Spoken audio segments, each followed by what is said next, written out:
Yeah, either.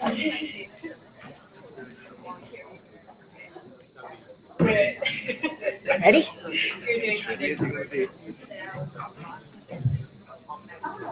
Hi, everybody. Y'all ready? My name is Elizabeth Yuan. I'm a 98 grad of the J School. I work as editor at the Wall Street Journal, and I'm here to represent the Asian American Journalists Association and its New York chapter. I want to first of all thank Columbia Journalism School for hosting this special evening. A shout out to Maria Newman. Hey, Maria! The Director of Alumni Relations, and Ernie Sotomayor, Dean of Student Affairs. They made it happen during spring break. We are very fortunate that a number of students are also here working hard on their master's projects. Good luck. Some quick things about AAJA. We support those who wish to advance in their careers in an industry where representation of Asian Americans lags, especially in upper management. We are a watchdog when coverage of Asian Americans and Pacific Islanders goes astray. We provide the AAPI community the tools to gain fair access to news media.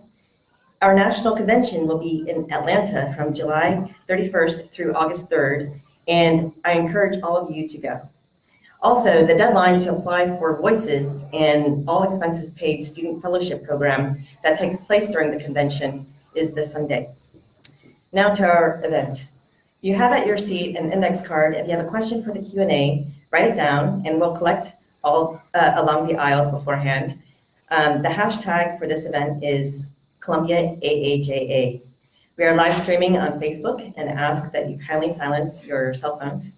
We are very excited to have Paul Steiger, the executive chairman of ProPublica, here tonight. He was its founding editor-in-chief, CEO, and president from 2008 to 2012.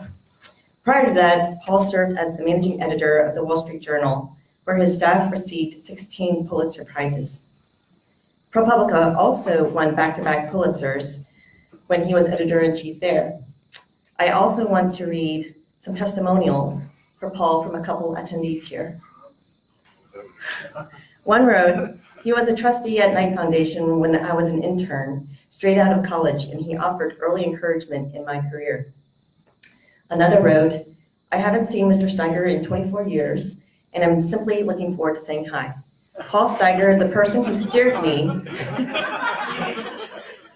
Paul Steiger is the person who steered me, an international student he had never met before, toward my first job at Dow Jones. Getting to copy edit stories from marquee writers at Dow Jones just 3 months after graduation was an extraordinary experience for me, one that fully justified my decision to go to journalism school in the US. Moderating is Reg Chua, Chief Operating Officer at Reuters Editorial and Class of '88 at the J School. Reg was previously editor-in-chief at the South China Morning Post and had a 16-year career at the Wall Street Journal, including as editor of the Asian Wall Street Journal, where he reported to Paul.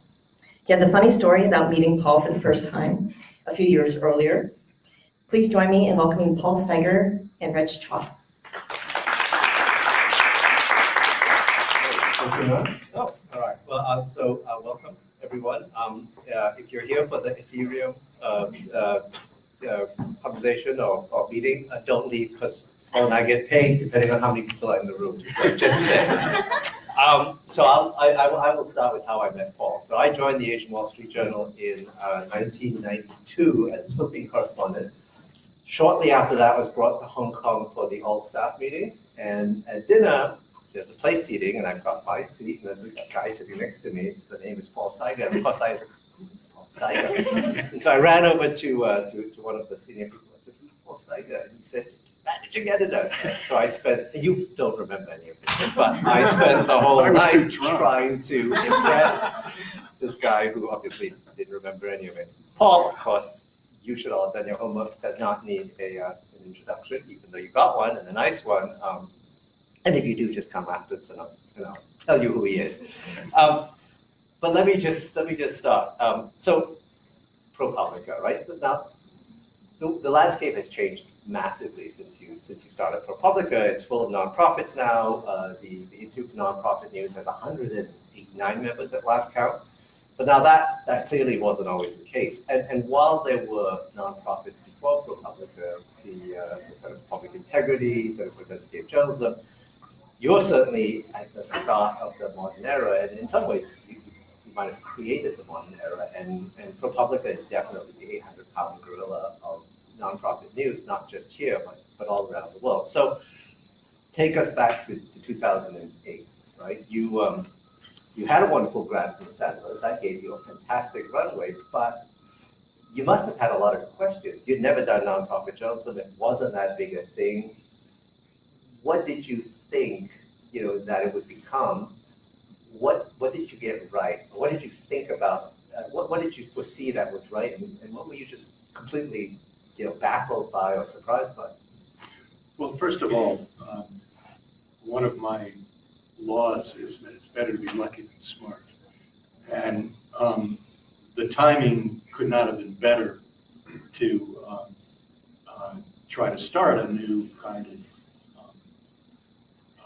nonprofit in journalism. And it's not technically correct that I didn't have experience with nonprofit journalism because for a couple of my last years at the Wall Street Journal, we were operating a nonprofit enterprise.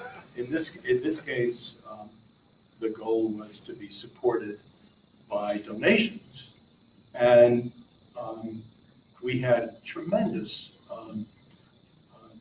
things going in our favor. First of all, our lead donor, Herb and Marion Sandler, were billionaires, self-made billionaires, and they had just cashed in their company, selling it, and that they put most of the proceeds, which for them was a couple $2 billion, into a foundation. And they told me they were planning to spend $10 million a year, a tiny fraction of that that money. And so I had a comfort level that the resources were there.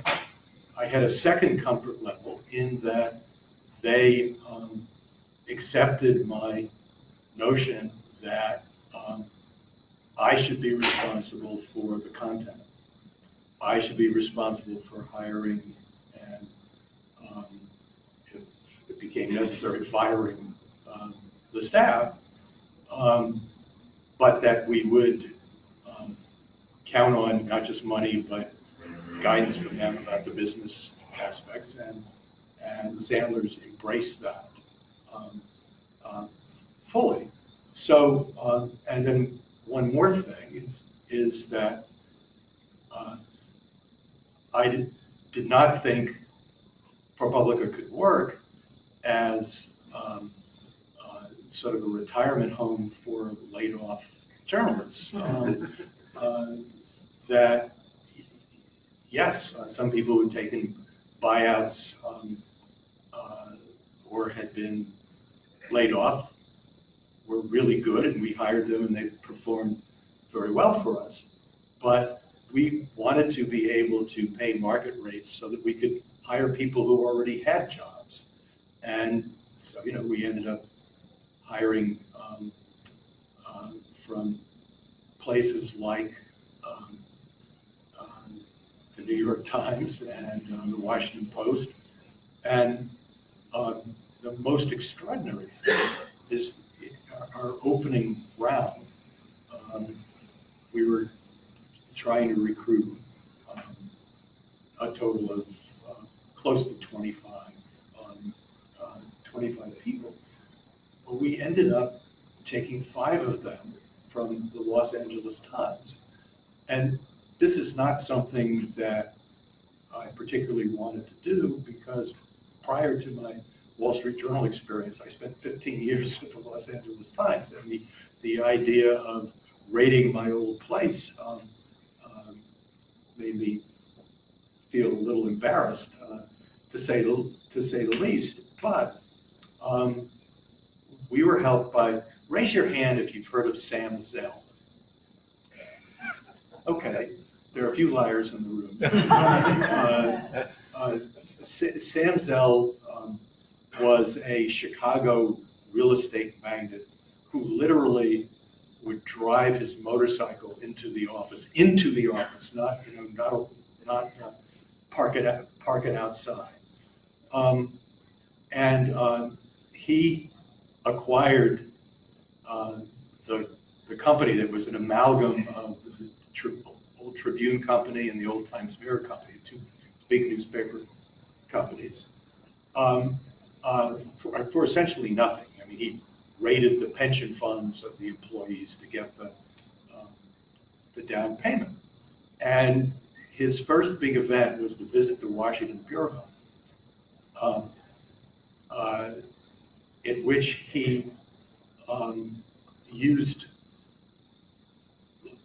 language that I've heard before, but I don't think I'll repeat it here. And damn and hell and shit are okay, but these words were kind of beyond that scale. And so the result was that after Sam left, berating his staffers and saying they were overpaid and underworked, we got a bunch of them who were willing to come to this new thing called ProPublica. And we ended up with 5 folks from the LA Times, all of whom are still with us and all of whom are stars. So we had a number of things going for us. Now there were a couple of things that I did worry about. Should I keep going, or do you want to? Tell. Okay. We had an expression at the Wall Street Journal that was coined by my original boss there. He has now taken over the editing of the Los Angeles Times, Norm Pearlstein. And Norm had a line that said, "Nothing succeeds as planned." And what he meant by that was things succeed, just not as planned. But in the case of ProPublica, I sort of wrote down, probably because I had no idea I would be saddled with running this thing, I wrote down kind of a list of elements that would be the model for ProPublica on one of my wife's business envelopes. When the Sandlers, who were calling all around every journalist they knew for guidance and suggestions on what to do and what not to do.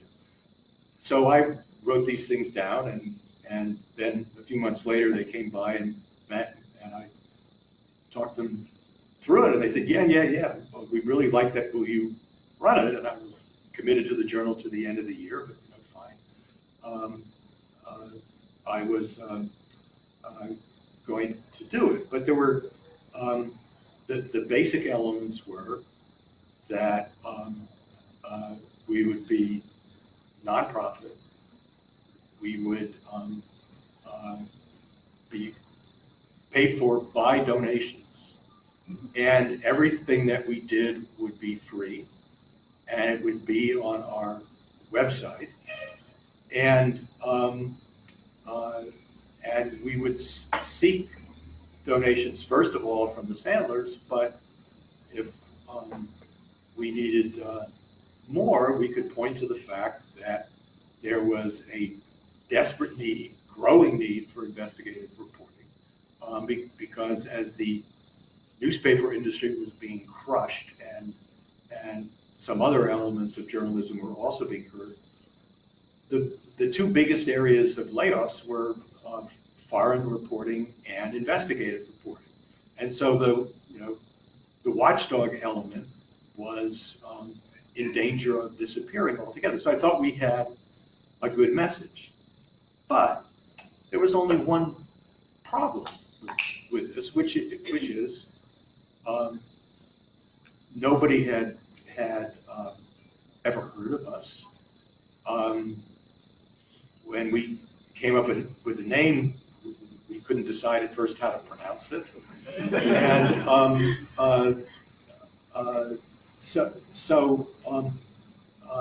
who was going to read any stuff on our website? Well, we said we would give temporary exclusives to existing platforms, both legacy platforms and new websites that are starting to pop up. It would be free, and all they would have to do is run the story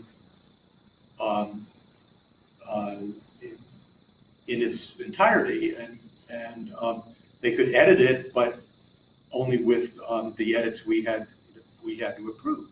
Well, as we started to do our first stories, I thought, well, you know, if somebody come to me with a story like this, I'd say, excuse me, dude, you know, we have reporters and limited space, and we don't know where your story's been. But at that moment, there wasn't an unlimited staffing. The space wasn't that much of a problem, and we had some real luck that some people took a chance on us early on. Our first partner was 60 Minutes, the biggest serious platform in America, and I mean, it was the story worked out fine, but it wasn't that great. I don't think 60 Minutes has taken another story from us since then.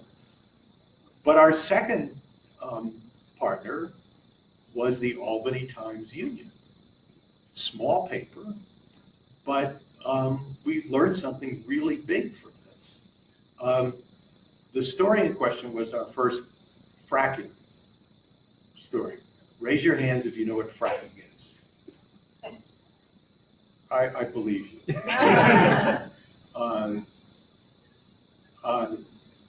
This was, to the best of my knowledge, kind of the first major story about fracking.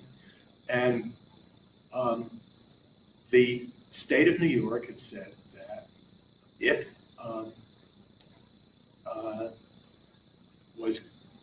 it believed the industry when the industry said there had never been leakage of fracking fluids into the water table. And of course, you know, in New York, we believe our water. I mean, you know, we drink this stuff when we kind of have to at an event, but if we're at a restaurant, people say tap water is fine, you know, and it's won contests. And we certainly don't want fracking fluids in it. But the industry had persuaded both the legislature and the governor that there had never been a case of fracking fluids leaking into the water table. Well, our reporter found 1,000 cases of fracking fluids having leaked into the water table. And I mean, the industry hung its position on proved to to have leaked into the water table, and their standards of proof were pretty darn high. So we called the editor of the Albany Times-Union, and a really cool guy named Reg Smith. Reg said, let me see, price is right, story is free. It's right in the middle of my audience, sweet spot of my audience. And it's 2,700 words, which I can't fit, but if I cut it down to 1,800 words, I can put it across the top of my front page. Yeah, I'll take a chance. He put it on his front page, and the governor by noon reversed himself. And this was what, the idealized vision of ProPublica was. Now, I sort of explained to our donors that don't expect it to always be like that. But that got us into the door, and if it had been just that, you would not have heard of ProPublica. But it was a good start. And then we had great help from the New York Times. I don't know whether the folks at the Times knew that they were helping to create a monster, but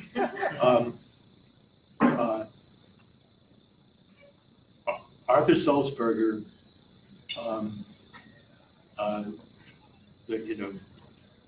now the father of the publisher, but then the publisher,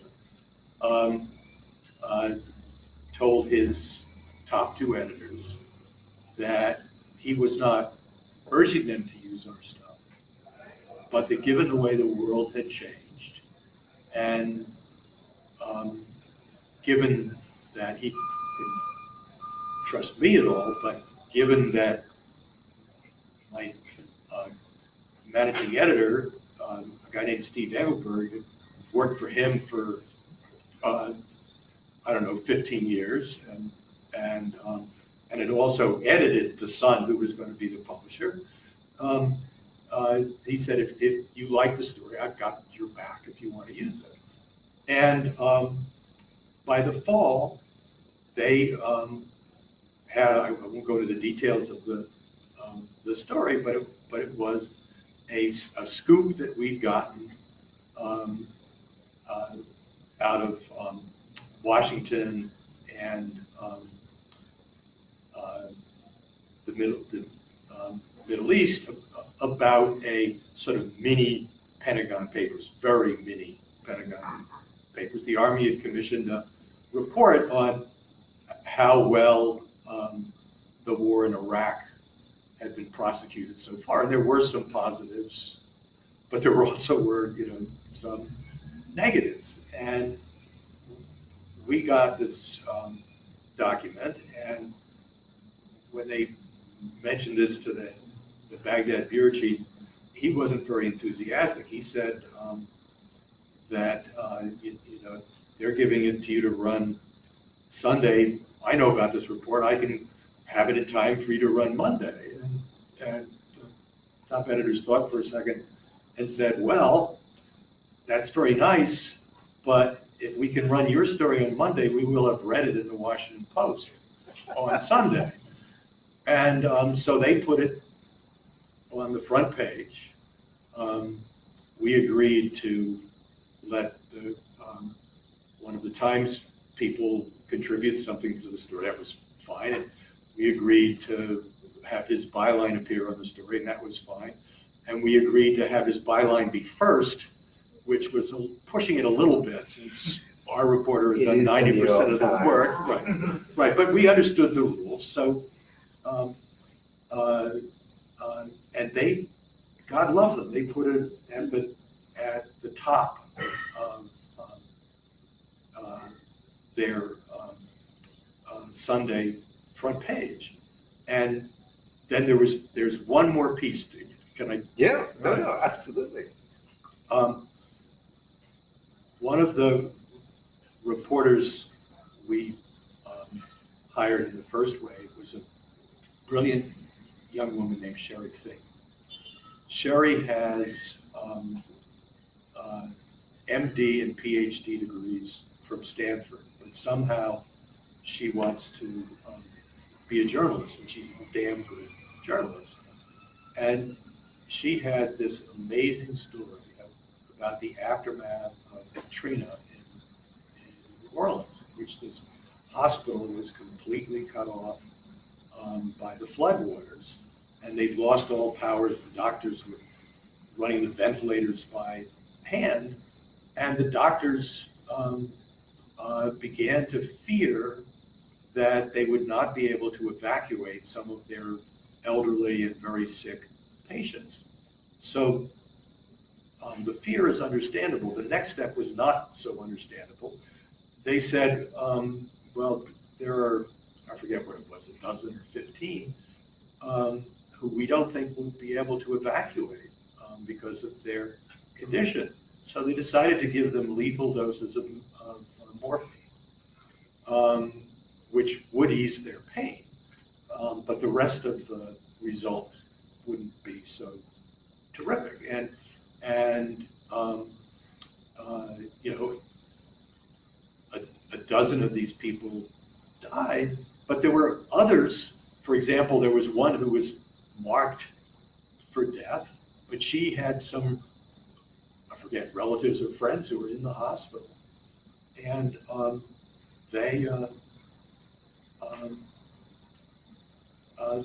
they said, we have somebody who's got a rubber boat and can get the boat up alongside the window. Let's see if we can get grandma out. So by the time our story ran, grandma was playing with her grandkids. You know, so, but Sherry is a great reporter, and she also is a doctor, and they talked to her. They talked to her on the record. They and so the New York Times agreed to run the story. I think it was 13,000 words. The second longest story anybody could remember them ever running was on the cover of the Sunday magazine. And Sherry later on added another 300,000 words and made a book out of it.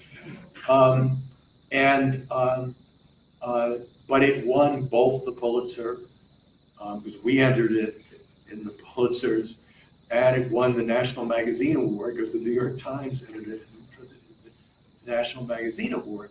And that established our credibility. And I don't mean to say it was all a piece of cake from then on, but we had a chance then. I mean, look, the journalism is clearly fantastic, but you are talking about sort of a point in time, and I guess the part about being lucky and good. Do you think ProPublica would be where it would be if you had started 10 years earlier instead? If we had started 10 years earlier, the New York Times would not have taken one of our stories. I wouldn't have taken one of our stories when I was editing the Wall Street Journal, because you just didn't do that. At the Journal, we would sometimes take a page one feature story from a freelancer, but this was the only cases I can remember were people who used to work for us, you know, that we had a, you know, kind of a relationship with. It just wasn't something that the robust platforms did. So now let's flash forward to today, and let's say you were starting out again and you were writing all these things down on your wife's envelope, and people came to see you and said, so, you know, I've just been given money by the Sandlers or somebody, you know, what should I do? What advice would you give someone now if they want to start either a small one with a couple of $100,000 or a big one with a couple of million? The first thing is that I wouldn't mess with a couple of $100,000. It's just, you're just, you have to be, I'm not saying nobody should mess with a couple of $100,000, but you have to be a lot more courageous than I am. But with a couple of million, you can start. I mean, things like the Marshall Project. That's a perfect example. It's what I call a vertical. It's more tightly focused than ProPublica. I mean, we're sort of a vertical. We're focused on investigative reporting. They're focused on legal investigative reporting, sort of, I guess, is the best way to put it. And they're off to I think a pretty good start. We have worked with them. They're great to work with. You know, their launch editor was Bill Keller of the New York Times, one of the great editors of our generation.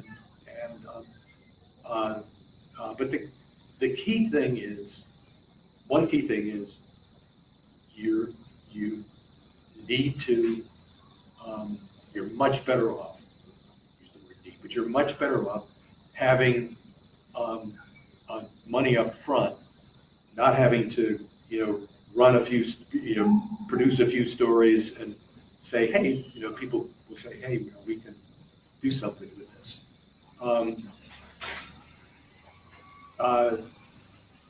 You're better off having a stake to start out with than if you get to a chance to hire an outstanding reporter, let there be light.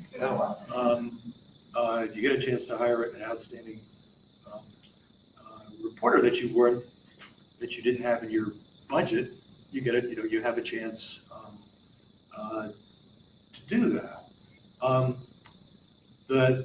The second thing I would do is,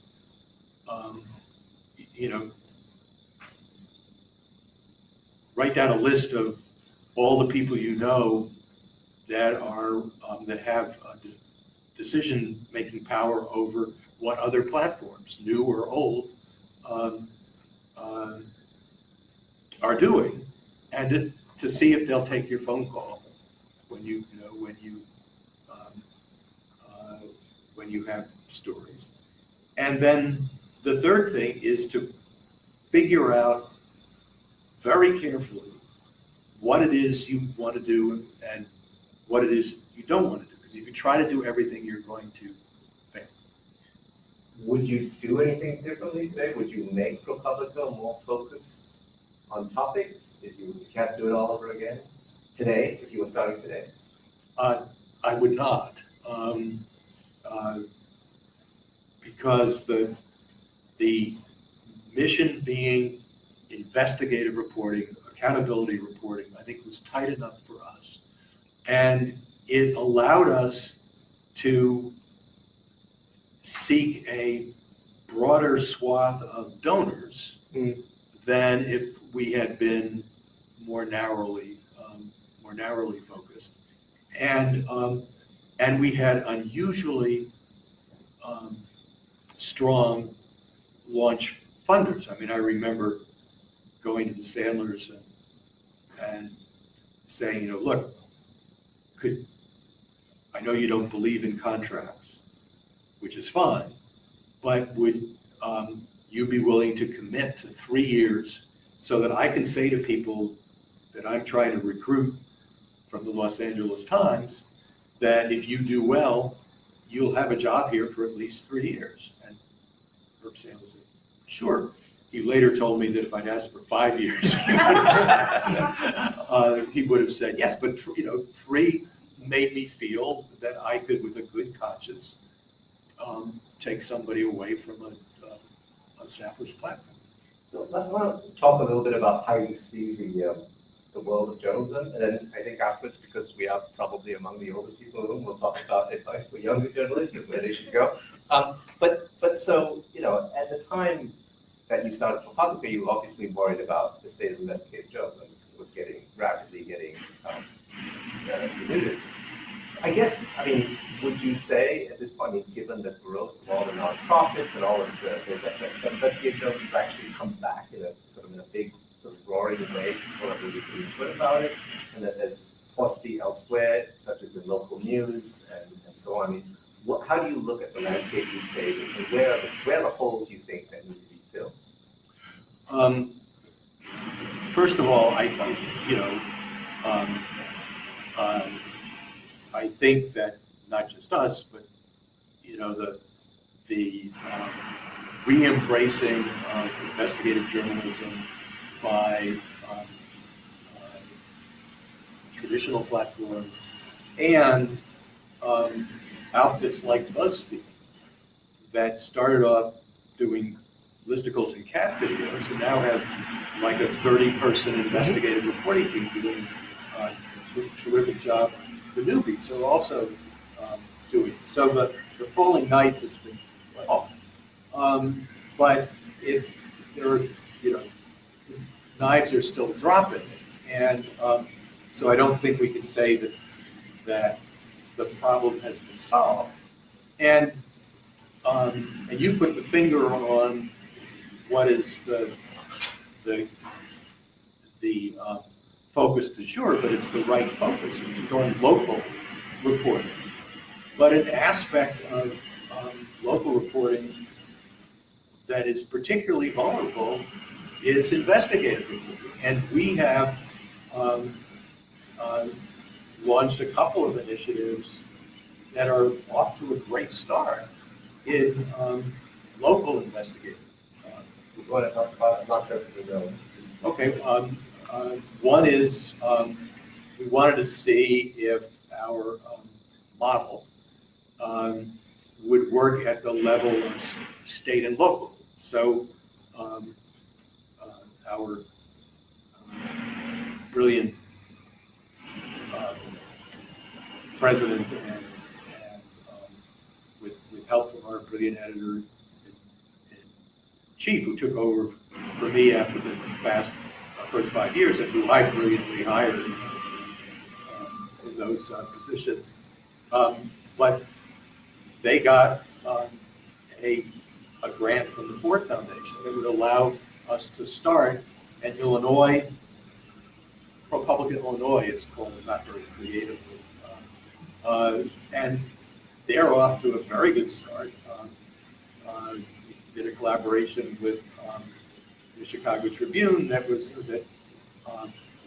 last year was one of didn't win, but was a Pulitzer Prize finalist. The second thing is that we have started to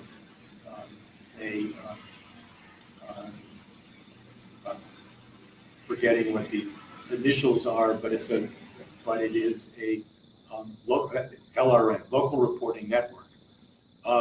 And the first year we got enough to hire 7 journalists, all working for local news organizations, whether TV stations or newspapers or what have you. Having a project that their bosses said this is what they would like to have them do, and out of, I don't know, something like 200 applicants, we picked 7 and said we would provide editing help, we would pay their salaries, and we would provide data support, all the things that we have as part of our enterprise. The microphone's closer to your. Oh. Oh, because it's on the jacket. You got that? Yes, just stick that close. Stick it up closer. It's the first time somebody's accused me of not being loud enough. I apologize.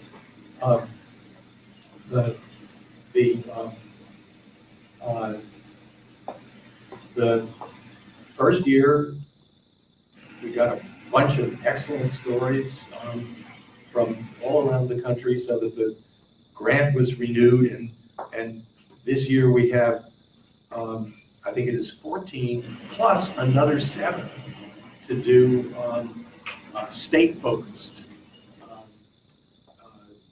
pieces. So in other words, the combination of stories that are there are spotted by people in local areas, but their organizations don't have the resources to let them kiss their beats goodbye for a few weeks and or a few months sometimes, and do a major story.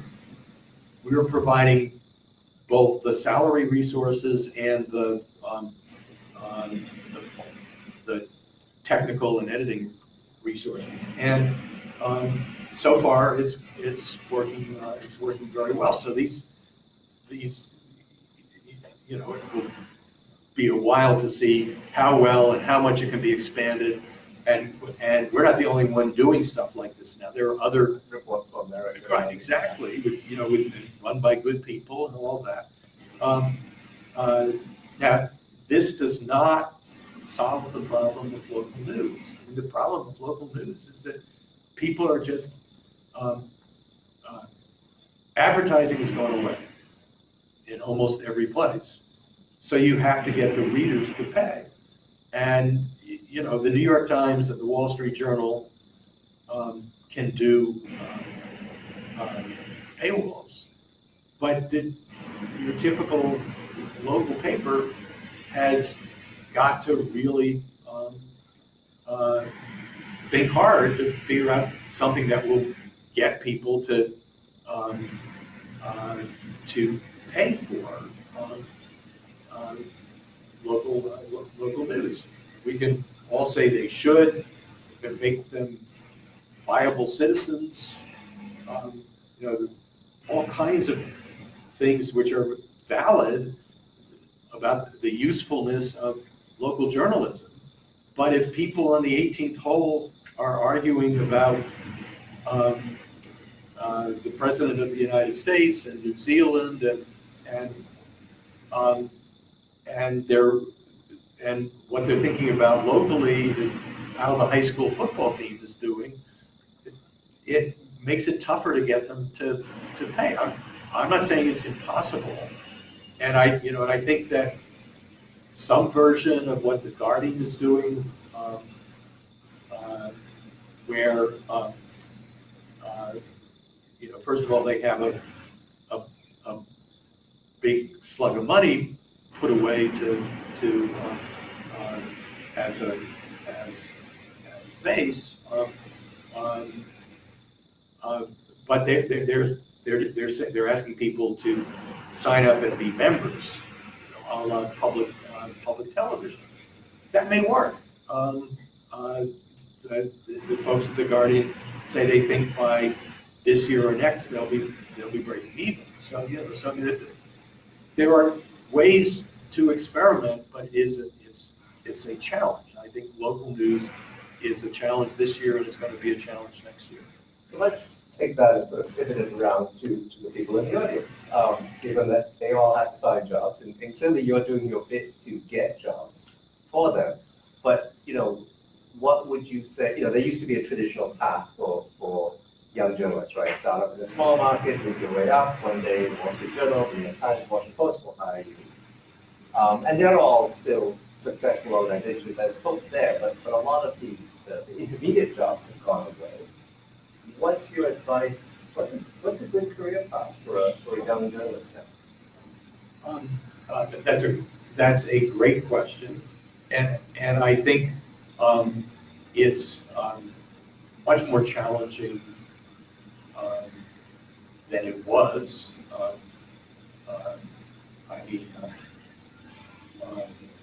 In 1966, a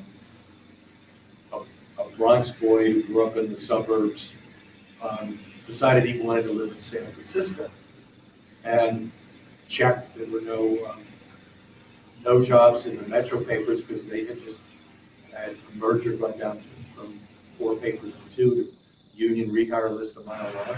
But hell, I was an economics major at Yale. The Wall Street Journal, which I'd never read, had an opening in its San Francisco bureau. So I sent them a letter, and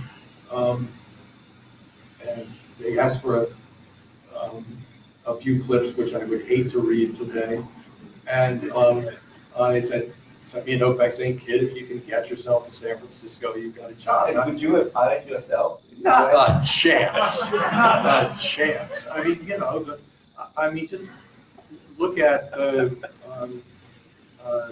the people going to school here. They were so much more qualified than I was at that time. But the difference is there were a lot more jobs then than there are today. But what there is today is, you know, the web taketh away and the web giveth. The web has destroyed the traditional model of certainly newspaper journalism, and it's hampered some of the other models. But what it does do is make it possible to get an idea and try it out at very little cost. You know, I mean, if I was thinking of competing with the LA Times and the Wall Street Journal, first I would have to raise several $100 million in those days to buy printing presses and a fleet of trucks to, you know, to deliver the stuff. Whereas now, you know, buy a couple of laptops and some software, and you're up and running as a journalist. And if you have an idea that cuts it, you can make it work. And some people have done that. So the opportunity to be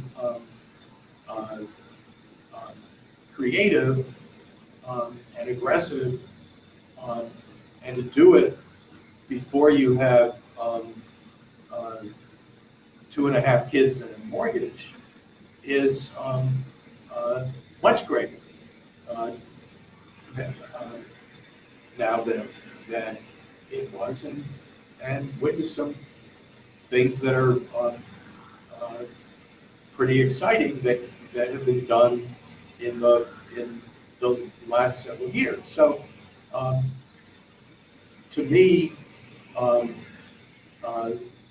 thinking of yourself as a journalist, you don't think of yourself as an organization woman. You think of yourself as an entrepreneur, a creative person who maybe you can't do it all yourself, but you know the kid that you once ate lunch with in the cafeteria was a great programmer, and you know, and you can put together 4 or 5 people, and all of a sudden you've got something that works. So I mean, that's the way I would be thinking about it. Instead of you know, starting at the Great Falls Times and moving up, you think of what can I have that all my friends would want to do? It's interesting you said, obviously, that great organization, well, of course, I look across this block, that's called AAJA, so we expect a certain amount of agents, and there's a huge amount. Women are highly represented in this group. Let's talk for a second about diversity in newsrooms, because let's face it, diversity in newsrooms really sucks, right? We're not doing a great job overall. I think CPJ just did a report that was not entirely favorable to legacy newsrooms. Why does it seem so hard?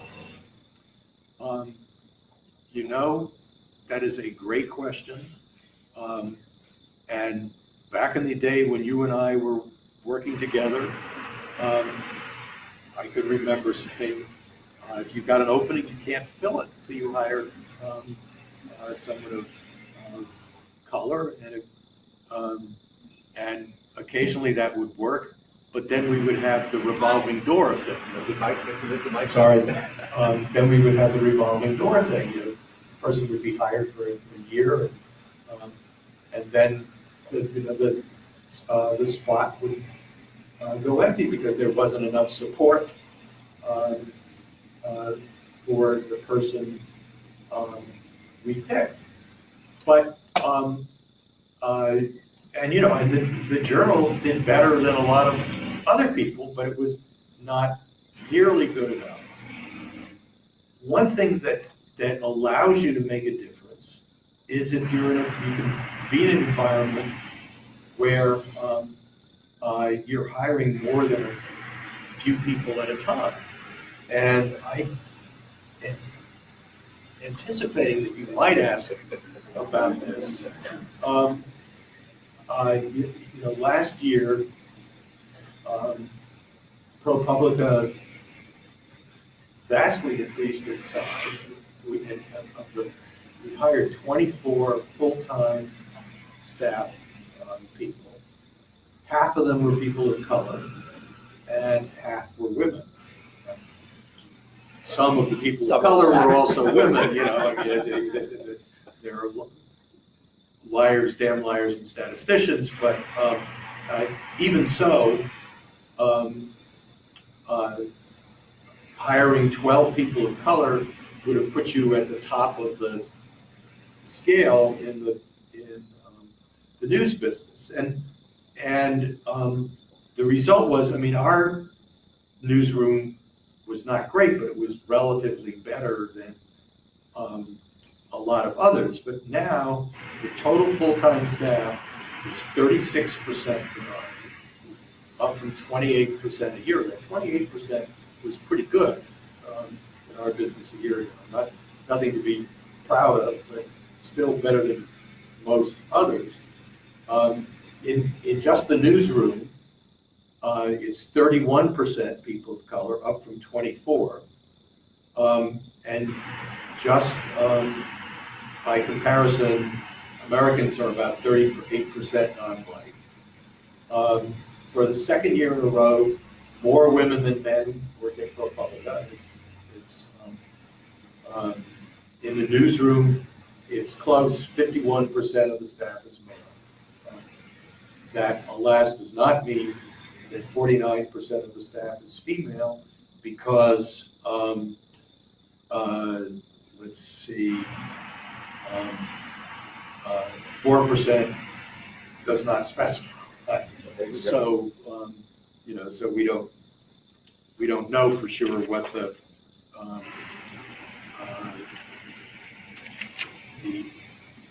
other size is, but you know, we still have a long way to go.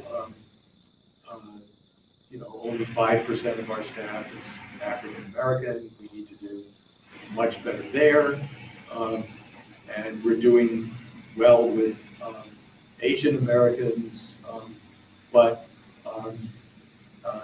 that doesn't mean we should stop there, because there are plenty of good people to hire. So what has happened at ProPublica is a dynamic that I find really exciting, which is that we have a number of people on the staff, you know, running from the level of assistant managing editor down to regular, not even senior reporters, regular reporters, who have taken it upon themselves to, you know, with the approval of Dick and Steve, to form a committee that is focused on increasing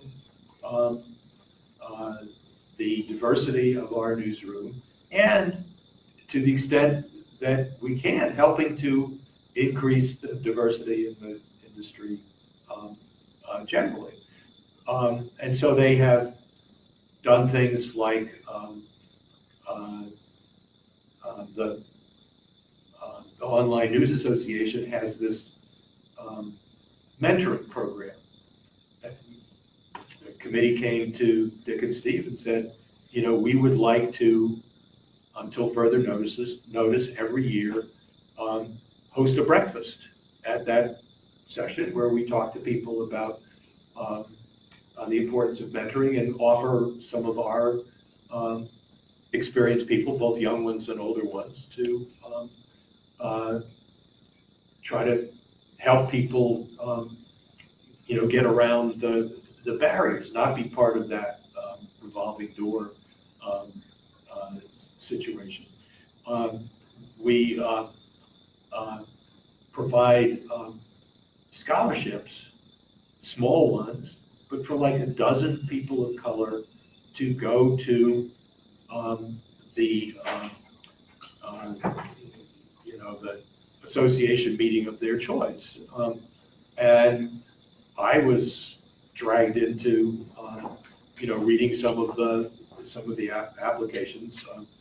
of my candidates, only 2 or 3 made it, but hey, what the hell, what do I know? But there are things that are, kind of small, but if you get some of the best young journalists in the country embracing it, coming up with ideas that their bosses didn't think of, and getting some results, I think that's a way of building momentum. Instead of doing what I tried to do when I was editing the Wall Street Journal, which was to threaten my bureau chiefs if they didn't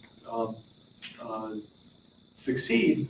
Instead, you create a welling up from the bottom and middle levels where people are prepared to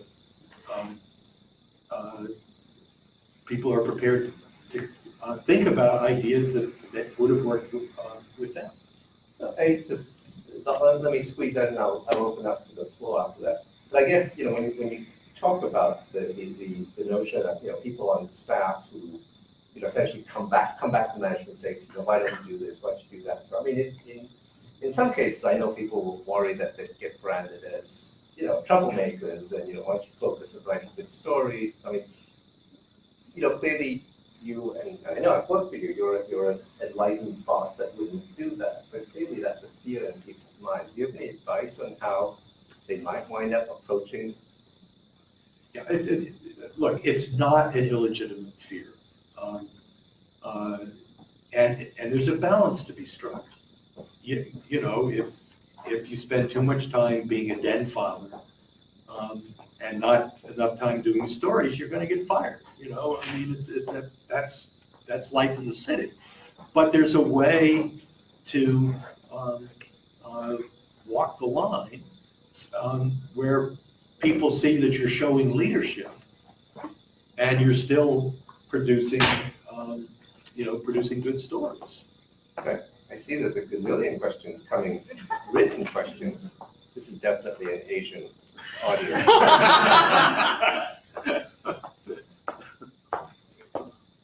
All right, so if I can read the handbook, of course, it's an Asian audience, so I could definitely read the nice handwriting. Let's see.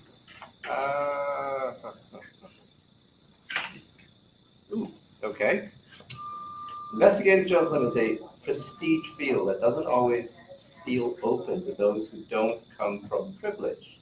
How can the industry open to a wider range of potential investigative journalists? Oh, Reg, would you be able to also say out the name? Yeah, I thought you might want to stay anonymous, but okay, that's Hannah. I'm sorry, I lost it. It feels that this is an investigation of this. Oh yeah, for the and for the privilege. privilege.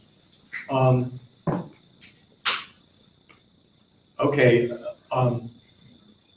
I can certainly understand people thinking that, and there's been a number of stories recently, and including one involving my alma mater, the women's soccer coach, and certainly privilege exists all over the place. But for investigative reporting, my history is that yes, there are some really good Harvard Crimson investigative reporters, but I remember, you may have been there. I remember one year at the Journal we used to have an editors and bureau chiefs meeting every year. We'd go to some resort, someplace. Sometimes things weren't going so well, so they were cheap resorts. But we would get something like 75 of the top people at the paper and talk about what we were doing wrong, and kind of all of that stuff.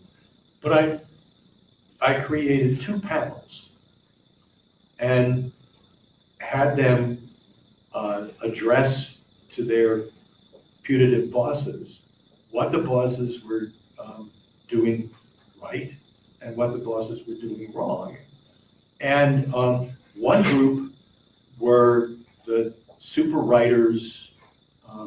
They had, the writing Pulitzers, and they were all kind of suave, like Reg, and sort of nicely dressed. And then the other were the newsbreakers and investigators. And they were scratching themselves. They couldn't sit still.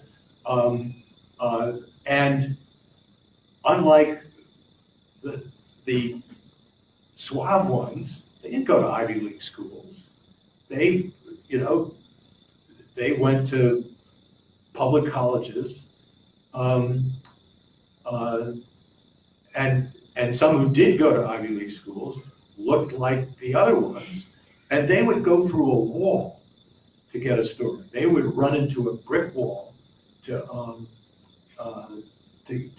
get a story. So I just don't accept the premise that investigative reporters have to be children of privilege. I mean, maybe they played lacrosse at Princeton, but they were pretty brutal. But in other cases, they were not your children of privilege. So to me, I would accept that as a challenge. If somebody else can do it, you can do it too. Well, just to clarify, privilege comes in many forms. So, for a daily beat reporter, they don't always have the resources and ability to be able to pursue an investigative story when you have your deadline pressures of turning in your, 2-3 stories a day. In newsrooms that I've worked in, often this is like CNN, Newsday, newspapers overseas as well. Investigative journalists are handpicked by an editor to work on a team. And so the regular plebes don't get to have those resources available to them or get the editorial support. So I don't mean necessarily that people, go to Ivy League schools. I mean, within the newsroom. Okay, good point. But someone that Reg knows well, Steve Adler, Steve is his boss, the editor-in-chief of Reuters. But when he was in charge of investigative reporting for the Wall Street Journal, one of the things he did was, more than anything else he did, was to go around to every bureau and interview the reporters, beat reporters, and say, if you could take anything that you've come across on your beat, you would like to be able to spend 2 months on, what would it be? And he would extract from them their highest risk, but highest potential reward stories. And then he would go back to the home office and sort of decide which ones were really so high risk he didn't think that could be brought off. But then the others, he'd make a list. And he'd call the bureau chief. And often what the bureau chief would say, yeah, Steve, that's a great idea. And as soon as Charlie finishes this thing that he's working on, I'll put him right on it. And Steve would say, well, no, you don't have to do that. One of the reporters I worked for me is a woman named Lori Cohen, killer. And I just said, I put Lori on the first plane and she'll go out to the bureau and she can do that story. And the bureau chief said, whoa, you don't have to do that. I can have somebody else pick up this other thing. And Charlie can do it tomorrow. Charlie can do it tomorrow. So I'm not saying that the problem you described doesn't exist, but smart people can figure out ways to balance that out so that because, I mean, one of the things that I found at ProPublica and also sort of found it before, which is some of the best stories in the world are stories that beat reporters come upon, and if you can just surface them and give them the time, and sometimes give them the help. Sometimes the best solution was that have that reporter work together with, God help them, Lori, Yes. and the beat reporter would learn, and we'd get the story faster. So I'm totally with you that some of the most of the very best stories at ProPublica, we believe that Steve and I said at the beginning, if we could think of all the good stories sitting in our office, somebody else could think of the same stories, whereas a reporter who's out there is going to find stuff. So we try to create an environment in which those stories would bubble to the top. Let me follow up with a different kind of diversity question, which really isn't about gender or color or anything. How can newsrooms improve implicit diversity, such as values, political views, and socioeconomic backgrounds from Yaling Jiang? Which is to say, newsrooms are very left-leaning by and large, and how can you get all those different views in?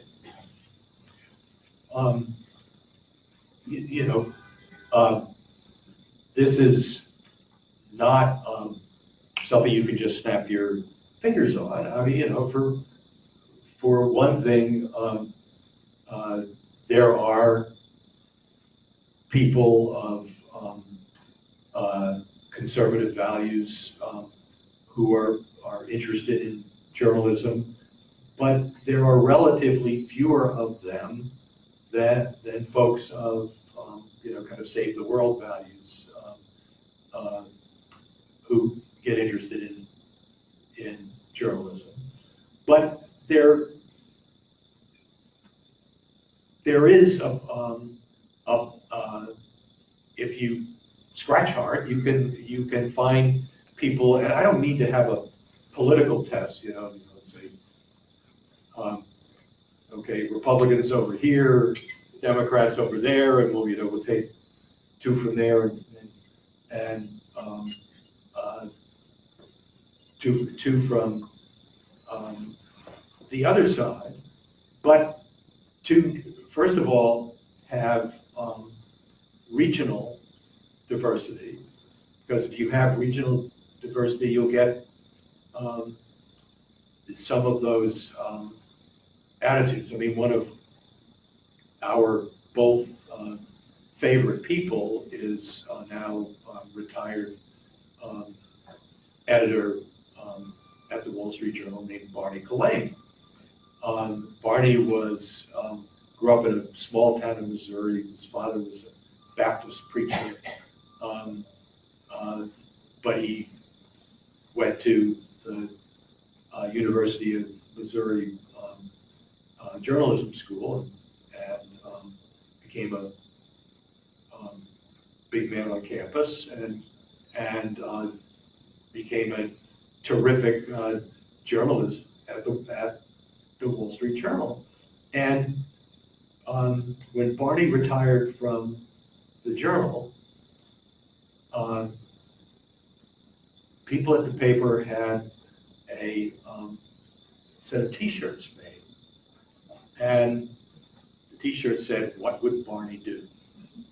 And it was a spontaneous thing. The bosses had nothing to do with it. And it was because Barney had many roles ultimately at the paper, but his last role, he was the sort of the final reader of all the biggest stories. And if the story didn't pass muster with him, he had the authority to stop it. Just was sitting there on the column 6 of page 1, and Barney said we could say find something else. So he delivered bad news, but people so trusted him And it was because of the integrity that he radiated that people took that. And he was, when he was once the Los Angeles bureau chief, he could live in the bicoastal environment, but he brought a certain set of values to the paper that people appreciated. I mean, am I Yeah, getting it right? that was a nice Midwestern vibe to the journal. But I think really part of this is making sure you really are questioning everything, that people's biases, whatever story idea you have, someone's tearing it apart, because that's the best way to come to some kind of truth. But I do remember when Bush 43 won a by-election and he got control of, I think, both houses. But our Washington bureau was used to talking to Democrats who were the committee chairs, and they were calling the same Democrats who were no longer the committee chairs. And I remember calling down bureau chief as a brilliant, wonderful person, and I said, "But don't you guys know any Republicans?" And they were, a little bit embarrassed, and we started getting some Republicans quoted in the paper. So, it's not a trivial. It is not a trivial question. I'm going to check how we're doing on time. One more, okay, and then you can always grab Paul. So I will pick the most depressing question, because I'm Singaporean, and ask you that, and hope that you can lift this up so people don't go out trying to kill themselves. All right, so the question is from Laura Keller, an independent journalist. Must we accept some areas in America will be news deserts? Is it simply an industry in structural decline and economic reality that a large percentage of jobs in the industry will be eliminated?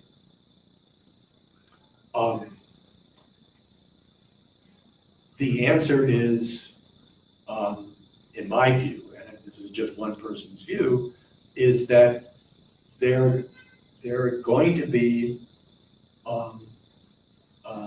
the bad stuff isn't over. We've gotten a modest easing of it because the economy has been growing, not rip-roaring, as the Republicans would have you believe, but it's been growing longer than it usually does. We're a bit late in getting recession, but recessions come, and the next time we get a recession, there'll be a bunch of newspapers that will close, and because the economics are not wonderful, and there will be more jobs that will go away, more talented people will have to scramble to find work in other industries or lesser work in this industry. But I don't think that leads to a notion of permanent news deserts.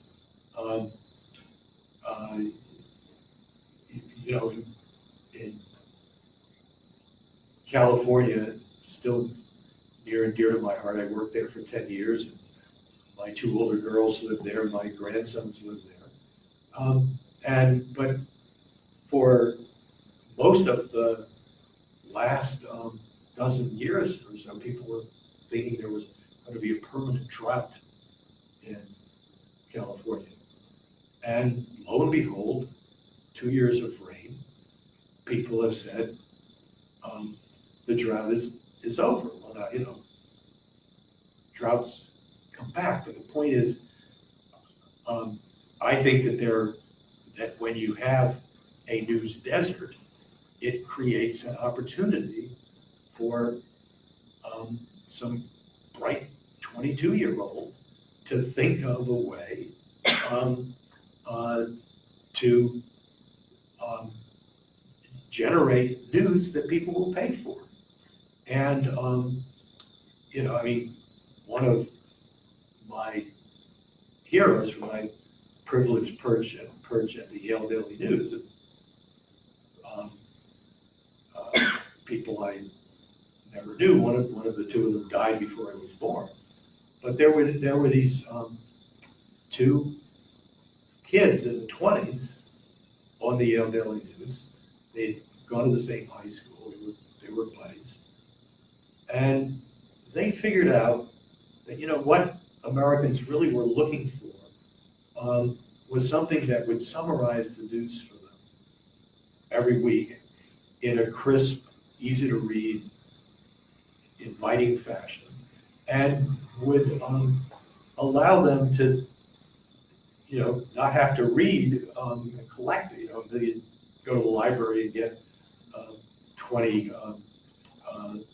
local or regional newspapers. And so they, when they graduated, they went to New York and spent 9 months raising money.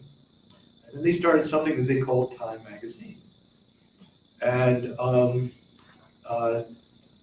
Henry Luce and Britton Haddon. Henry Luce became one of the great striders on Olympus of journalism. Britton Haddon, when he was still in his 20s, got a cold that turned into pneumonia because there was no penicillin, and died. But he is memorialized because Henry built a newsroom, a building to house the Yale Daily News and make it independent of the university administration, and that has lasted to this day. So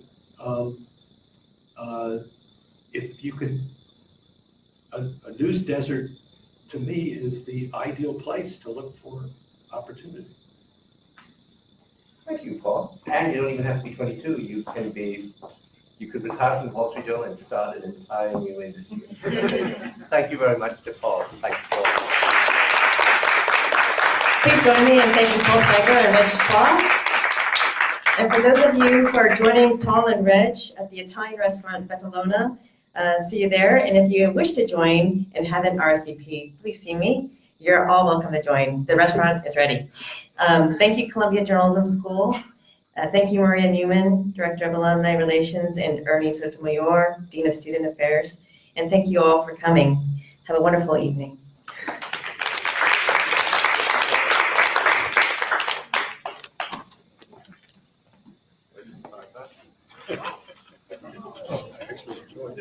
There you go. Thank you, Reg. Hey, so much, Reg. Thank you. All right, well, We're going to go grab what Reg describes as an adult beverage. Way more important. I think the Italian restaurant has a Extensive beverage list. Yes, all right, we can do that.